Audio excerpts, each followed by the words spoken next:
So how is everyone? Good? Good. Weather's... Oh, how was my exam? I got 100%. Wow. Thank you. Oh, man. I felt a little sick to my stomach going into that exam. I've had that professor before, and his tests are really hard, but I felt prepared this time. So thank you for accommodating my taking the day off last week. So thank you. Okay. So I said that we would talk about Nirvana this week, but I want to review a little bit. So it'll be Samsara and Nirvana. Mostly we've been talking about samsara and the problems of samsara. So I know one mistake that people often make in thinking about what samsara is thinking that it's a place.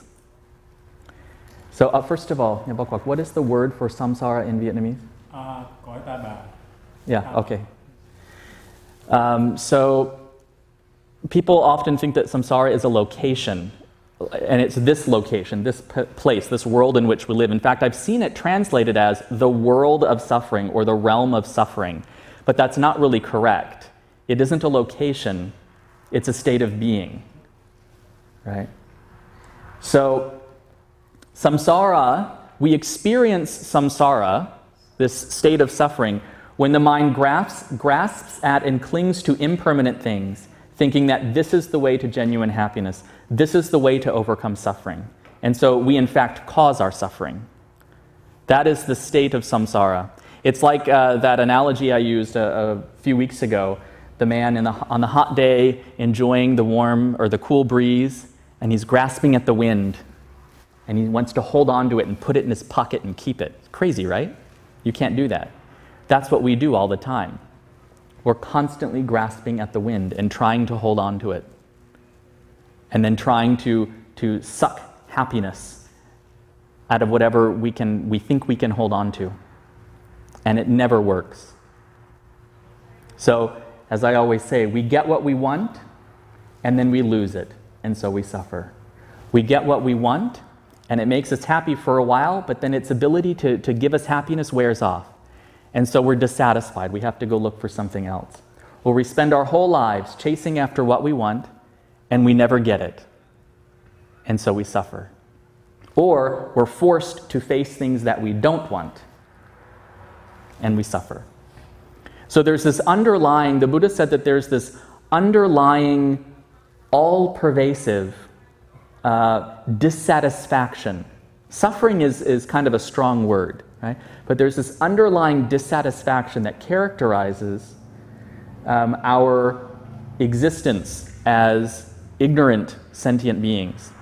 And that's why we're constantly doing this grasping. So then the opposite side of that would be nirvana. So this is the state of no more suffering. So again, this isn't a place. Sometimes people ask me, is nirvana Buddhist heaven? No. Even the Pure Land, which is almost like heaven in a sense, it's not permanent. We've talked about this before too, I think. So you're chanting Namo Ida Phat, Namo Ida Phat, Namo Ida Phat. So Namo Amitabha Buddha, devotion to Amitabha Buddha. And the idea is that through the grace of Amitabha Buddha, one will be reborn in the Pure Land. But the Pure Land is not some permanent escape from suffering. What do you do in the Pure Land? You study the Dharma, you practice the Dharma. And then you either go from there to enlightenment, or perhaps in the future you'll be reborn as a human again, as a disciple of the next future Buddha, Maitreya. So Shakyamuni Buddha was the last one. The next Buddha will be Maitreya. And so you'll practice as his disciple, and then from that human life you may achieve enlightenment. So even the Pure Land is not some permanent escape.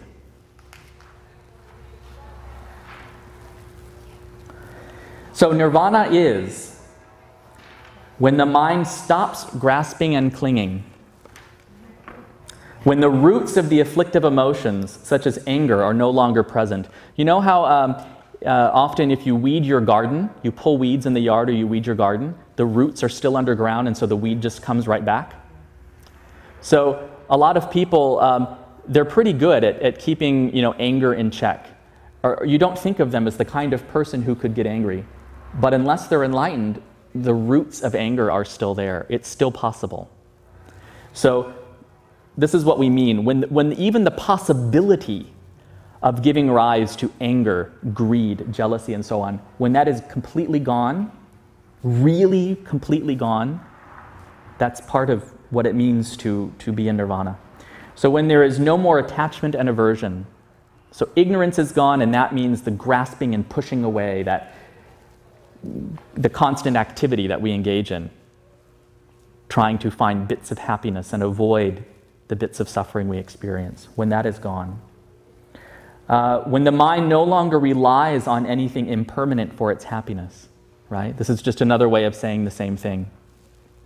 When we're not leaning on some dream of the perfect job situation, we're not relying upon money and so on for real, lasting, perfect, complete happiness.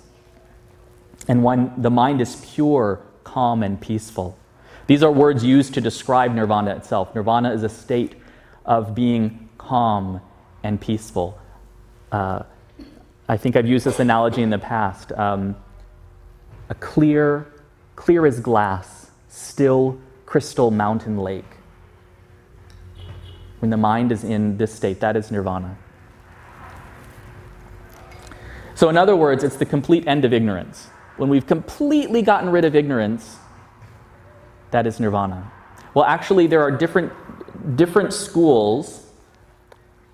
I'll jump ahead here. There are different schools that see nirvana in slightly different ways. Some Buddhist traditions say that when you achieve enlightenment in this body, that is the same as achieving nirvana. Others say, well, no, you achieve enlightenment as a human being, but then you just finish your life. It's not quite nirvana. You finish your life as a human being, and then when your body passes away, then you're in nirvana. So different Buddhist traditions will describe this in different ways. So related to this second to last point here, achieving nirvana means that one no longer creates the karma to be reborn in the cycle of birth, old age, sickness, and death. So the Buddha achieved enlightenment in this life, and so, but he still had, I guess we could say he still had some karma to continue living physically, but he wasn't creating any new karma that would pull him into a new rebirth, because he had completely uprooted ignorance. So there was no need for him to be reborn. There was no magnet pulling him back into a physical body. So this is nirvana. So we've touched on these things before, but let me ask you a question. What is the difference then between samsara and nirvana? Simply put, how would you describe it?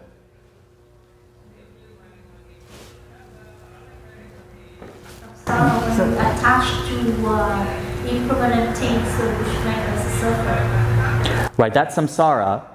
But if you could put it kind of in a sentence or two, what is the difference between samsara and nirvana? The difference between samsara and nirvana may be no more ignorance. No more ignorance, that's another way to put it. All of these are correct. What you're saying is correct.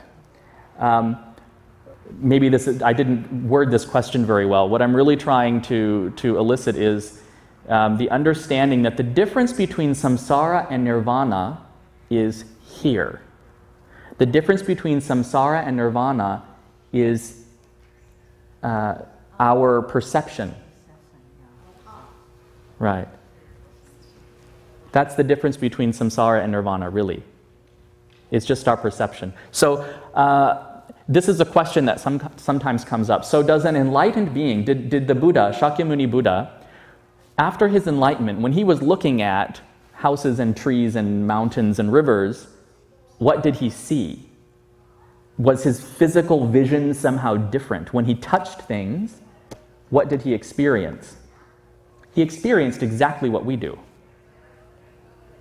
But his perception of that experience was different. That's the difference. So a Buddha touches the table and he feels wood. On a warm day, I bet it gets, because the paint, a little sticky. He would experience the exact same thing. But somebody else might pick up this wooden table on a hot day when it's a little sticky and go, ah, you know, and then get mad about it. Stupid table, whatever, get angry at the table, right? Buddha wouldn't do that. Okay, and so then I have another question, and we've talked about this a little bit before. So if all of this is about our perception, about changing our perception, so what's the point of chanting and bowing and participating in Buddhist holidays? Show respect. Respect, that's one thing, yes.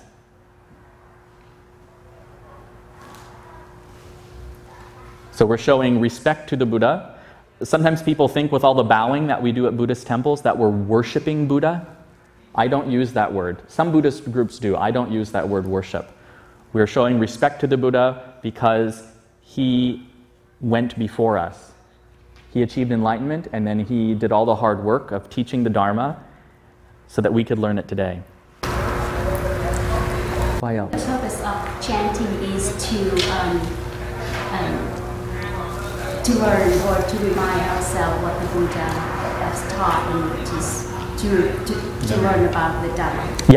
Yeah, especially originally. Remember, the Buddhist tradition was not written down. It was an oral teaching. And so people memorized the teaching, and then they taught younger generations, the later generations, orally. And that's what the chanting was. Part of it was just to memorize information, right? And then to work with that information, to understand the Dharma. So this is part of the reason why we do chanting. But all of this, chanting and bowing and participating in Buddhist holidays and things, all of this is about turning our minds toward the Dharma. We go out and live our lives, and what are we worried about? Oh, I'm hungry. I want a soda. Oh no, I have a test on Monday. Oh no, the price of gas is out of control. This is most of what our thinking is concerned with. This or that problem. But we come to the temple, we stop. We calm the mind. We calm the mind and we bow. And then we chant. We do some meditation. We make Dharma friends. Part of this is just about building community. There's a story where the Buddha's attendant, his helper, his cousin Ananda, said something like, Buddha, would it be true to say that part of the holy life is about spiritual friendships? And the Buddha said, no, that's completely incorrect. Never say that. 100% of the holy life is about spiritual friendships. Now, in this case, the holy life, he's talking about the lives of monks and nuns, but this applies to all of us. There's all this focus on sort of master-disciple relationships, and me and the Buddha. But part of what we're doing with our temples and our Buddhist holidays is creating that community with other Buddhists. Because if we spend our time with people who encourage us, I'm using sort of an extreme example, but if we spend our time with people who encourage us to drink and gamble and fight and everything, well, we're just creating all sorts of negative karma, right? But if we spend time with other people who are committed to the Dharma, we will be encouraged and helped in our own study and practice of the Dharma. Right? So part of this is about creating community too, but really all of this that we do is about turning the mind to the Buddha, turning the mind to the Dharma. And then hopefully, the more we do that, over time, when we're not at the temple, when we're not around our Dharma friends, we will still have the Dharma in mind. And that will shape our behavior, what we think and say and do, and help us stay on the path and head towards nirvana, out of samsara. Okay. So now I'll ask if there are any questions. I think you had a hand up, yes. What is Dharma? I'm sorry? What is Dharma? Oh, I'm sorry. Dharma is the word that we use for the Buddha's teaching. It literally means something like law. In fact, I know in at least some East Asian countries, the same character that's used for Dharma is used in the word for secular law. So it has that kind of meaning. So it's like the truth. Yeah, that's what Dharma means. So in fact, often you'll hear people talk about, instead of using the word Buddhism, they'll say Buddha Dharma, meaning the Buddha's teaching. Yeah. Yes? Understanding the fact that if we attach to impermanency, we suffer. But do you think that, is it true to say that people like top leader like Obama, when those top leaders, they have special mission when they come to Earth, not just like us, you know, a regular person. Do you think that they have a special mission to be a top leader? I don't know. Honestly, I don't know. I think, well, we all have our karma, and part of some people's karma is to have power. And then it kind of, you know, the karma that they create going forward depends on what they do with that power. I think that we all have a special mission. It's just my special mission and your special mission may not make us famous. And that mission is to let go of ignorance, to wake up, and to be of benefit to other sentient beings. Yeah, that I would say is the most special mission. And a lot of people who follow that path, who pursue that mission, we never know their names. We never hear their names. Yeah. That's an interesting question. Thank you. Thank you.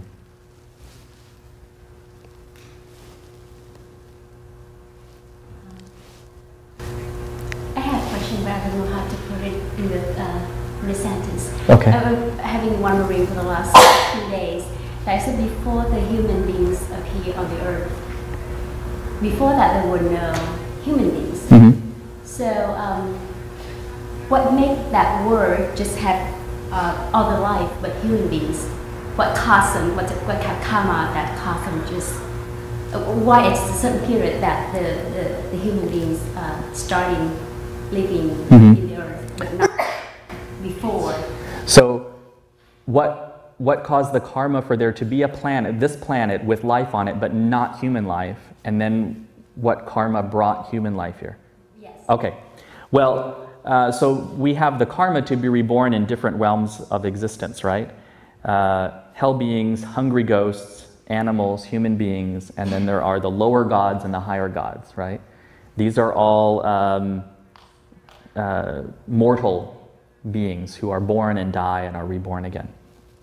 So there was just a period historically when there were beings who had karma to be reborn as birds and insects and dinosaurs and whatever on this particular planet. And so beings who had the karma to live a human-like, intelligent life, this is my interpretation of what I understand from what I've been taught over the years, would be born in that form on some other planet, in some other universe, even. And so, I mean, I can't really say why human life arose on this planet at a particular time, but we're all here now as human beings because we have similar karma to experience life on this planet as human beings. That's why we're here. Does that make sense?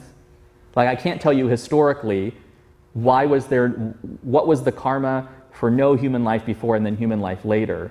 But what happens is, let's say all human beings die on this planet.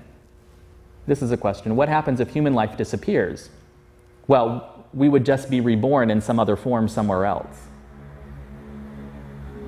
And if we had the karma to live a human-like existence, that's the form in which we would be reborn on some other planet, maybe some other universe.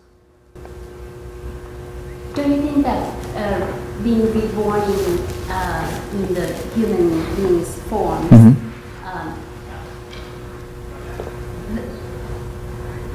those states that can be that have good karmas to be reborn in as human beings?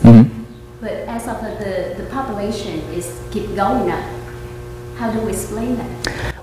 Okay, so the question is, it takes a lot of really good karma to be reborn as a human being. But now the population is expanding on the planet, so what's going on? I've heard two explanations for this. The traditional one is that the further we get away from the time of the Buddha, the less good karma it takes to achieve a human birth. So this isn't as wonderful a time in terms of the Dharma as being born in the time of a Buddha. That's one explanation I've heard. The other is that, like I said, human beings may die from, disappear from this planet in the future, but maybe there's some other planet in some other universe where there's human-like life, and they all die. And so then there are beings who still have karma to be born, and so they're born here. And in the future, maybe human beings in the future, their karma will be to get wiped out by an asteroid hitting the planet or something. But then, if they have the karma to live in some physical body, like a human body, they'll be reborn somewhere else in some sort of similar form. Does that make sense? Yeah. Those are hard questions, though. Go ahead. So could it be also like, since we can be born as animals, and so could that be an explanation to, sort of like, since we can be reborn as anything, and the animals could just be reborn as human beings, or is that, or how does it like determine what get to be born as animals and how do we get to be reborn as human beings, other than the explanation like in classrooms that there's different variations? Right. Okay, so then basically the question is, how is it that we move between the 6 different realms of cyclic existence, of birth, old age, sickness, death, and rebirth? So everyone's karma is incredibly complicated. But basically, the simplest answer is that the primary karma for being reborn as a hell being is excessive anger and hatred. The primary karma for being reborn as a hungry ghost is excessive greed and attachment. The primary karma for being reborn as an animal is excessive ignorance. We all have ignorance, but beings who are born as animals have even more ignorance. And then the particular karma for being reborn as a human is morality, good moral ethics. 5 precepts. Right, well, the 5 precepts, right. So living in accordance with that. And then the karma for being reborn as what we call a demigod or one of the lower gods. It's a combination of great generosity, but also pride. And then the higher gods, it's even greater generosity. That's the karma for being reborn as one of the higher gods. So, in this life, let's say there's someone in this life, and because of their past karma, the mix of all their karma, they have the karma to be reborn as a human being in this life. But then in this life, they shut out any message that challenges the view that clinging to things, chasing after happiness in temporary things, for example, I'm being maybe a little too specific, they shut anything that challenges that view. They're like, no, shut up, go away, I want money, I want fame, I want power. Maybe in their next life they'll be reborn as an animal. This is really, really important. The state of your mind at the time of your death is very important. Because maybe you came across as the most peaceful, wonderful person your whole life, always smiling, but as you're heading into death, you're screaming and shouting, and you're angry about something that someone did to you when you're 10 years old. You are creating, that will affect your next life. Those last moments will affect your next life. So this is another piece of our Dharma practice. We're training our minds in part for the moment of our death. Because as we're heading into the next life, we want to have a calm and peaceful mind, thinking about the Dharma, because that will have a powerful effect shaping our next existence as well. Did I answer your question? Okay.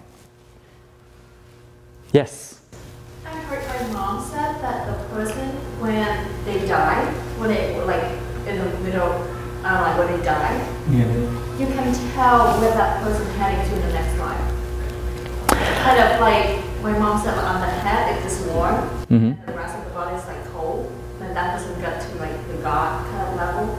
And the heart is warm kind of things become human and like some sort like that. Is it true? And I don't know if that's true or not. I know in the Tibetan tradition they say if your consciousness exits, there's this spot on your skull, the three parts of the skull come together, right? So when a baby is born, the skull is kind of soft and then it hardens over time.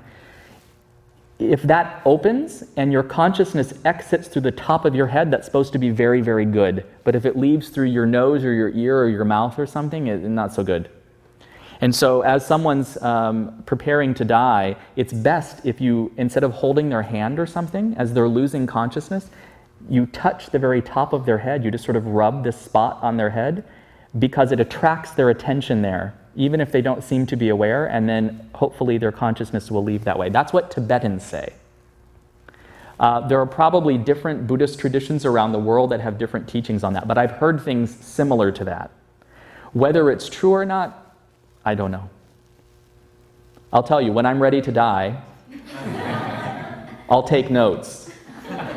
And then from my next life, I'll send you a message. Yeah, I'll email you from my next life. Hopefully I won't be reborn as an animal or something. But yeah, if I think of it later, I'll ask the abbot here and see if he's heard about that and what he knows about it. Yeah. Yes. Let me double check the time here. Oh, maybe one more question if there's one more. Yes. I think in one of the weeks you talked about how in some Buddhist traditions they believe that the karma you could create right now will carry on not into your next life but into the life of someone else because you're not going to exist anymore. So could you elaborate on how that works? Oh yes, okay. I talked about this a couple of weeks ago, I think. So basically, when I pass away, when I die, Hui Hai no longer exists. Hui Hai is gone. The personality that we call Hui Hai, my body, it's gone. So consciousness with the impression of my karma, like your handprint in wet cement or something like that, that gives rise to a new person. Let's assume that I will be reborn as a human being. So then I'm reborn as a human being, but it's not really me. It's a new human being with its own experiences, its own personality. And so we're not necessarily saying, though, that literally that's true either way, that I am reborn or I am not literally reborn. That isn't the point of discussing that. The point is, if we can think of it this way, that whatever I do in this life that is wrong will cause suffering for a new person in a future life, maybe that will motivate me to behave better. Because, for example, let's say you're a little kid and you do something wrong, but your friend or let's say your best friend gets blamed for it. They're the ones who get in trouble and you don't say anything. How do you feel? Pretty bad, really guilty, right? So if we think of it that way, well, I would feel really horrible knowing that what I did caused someone else pain. That will be motivation for us to practice the Dharma, really, to change our minds. So that's what that's about. So whether or not I, Hui Hai, am actually reincarnated, or it's another being entirely. But then we want to do the best thing out of compassion for the next person. Right. Out of compassion for that next person who won't know what I did in this life. And when something bad happens to all of us, we think, well, why me? That happens a lot. Now, as a Buddhist, I say, oh, well, it's my karma. But a lot of, especially when we're little kids and something bad happens, we go, why?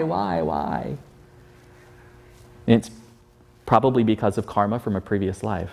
Although most of our karma that we create in this life, we experience the results in this life. But whatever unfinished karma we have, that is what shapes our next life. Right? So does that make sense now? Yes. Okay. Good. Thank you. Okay, let's go ahead and stop there, and we'll get ready to practice meditation.